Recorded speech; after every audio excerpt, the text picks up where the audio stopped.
We have some massive transfer news to discuss in today's video. As the club is well placed to complete 4 signings, we will discuss this in today's video.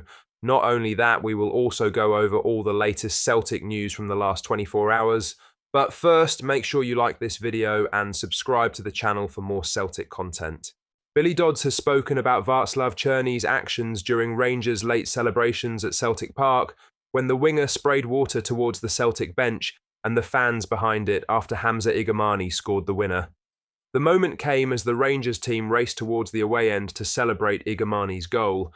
Cherney, rather than simply joining his teammates, moved towards the Celtic dugout and squirted water, hitting members of staff and some supporters in the process. From a Celtic side of things, it looked unnecessary and provocative.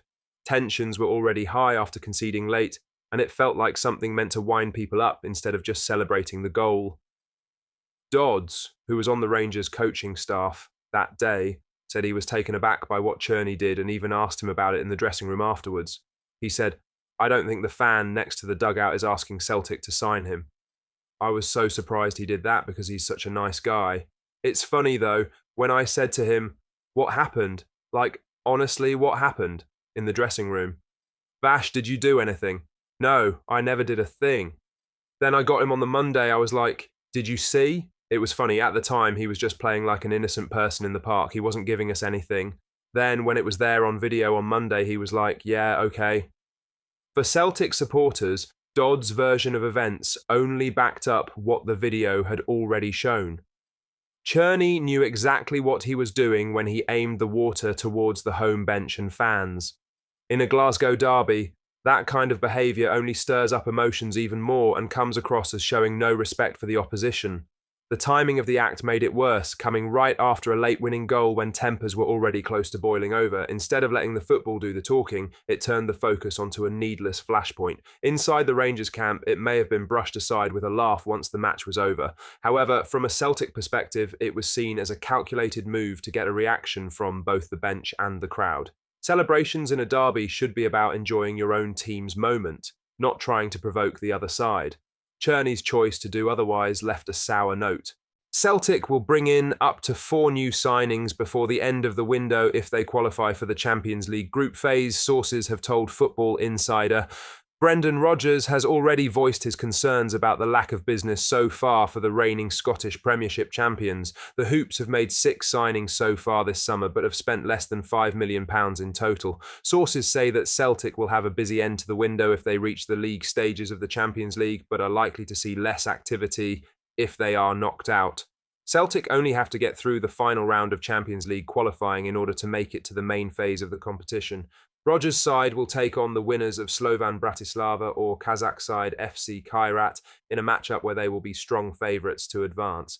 So far this season, Celtic have won 2 out of 2 games in the Scottish Premiership as they aim to win their 5th title in a row.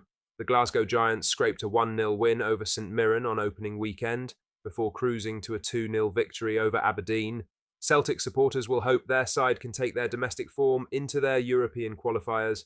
Meanwhile, Rangers' own activity may have scuppered Celtic's chances of signing go-ahead Eagles winger Jacob Broom, sources have told Football Insider.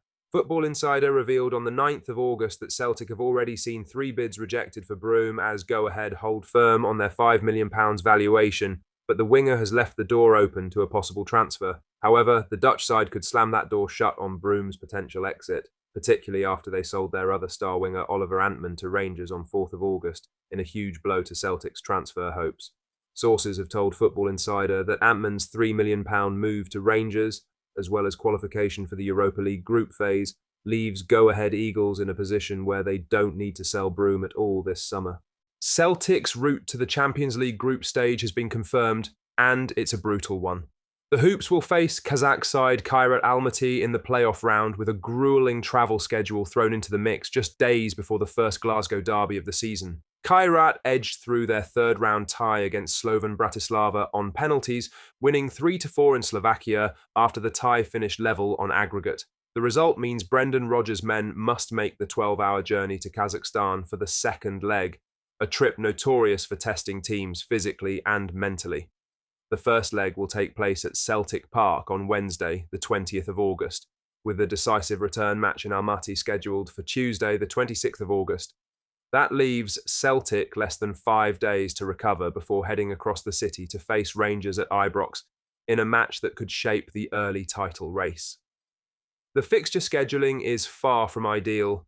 The long-haul travel, different time zones, and intense heat in Kazakhstan can sap energy, something Celtic have experienced before in European away days to the far east of the continent.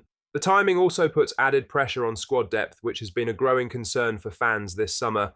Despite the high stakes, reinforcements in the transfer market have been slow to materialise. Supporters are acutely aware that missing out on the Champions League proper and the lucrative league phase is unthinkable for the club's finances and ambitions. However, with the domestic showdown looming, Rodgers will need every ounce of focus and rotation planning to navigate both challenges. Celtic will be desperate to make home advantage count in the first leg, setting up a platform to finish the job in Almaty. Anything less could leave the Hoops facing a dangerous uphill battle in one of football's most awkward away assignments. Dedrick Boyata has decided to call time on his playing career, closing a chapter that began more than a decade and a half ago.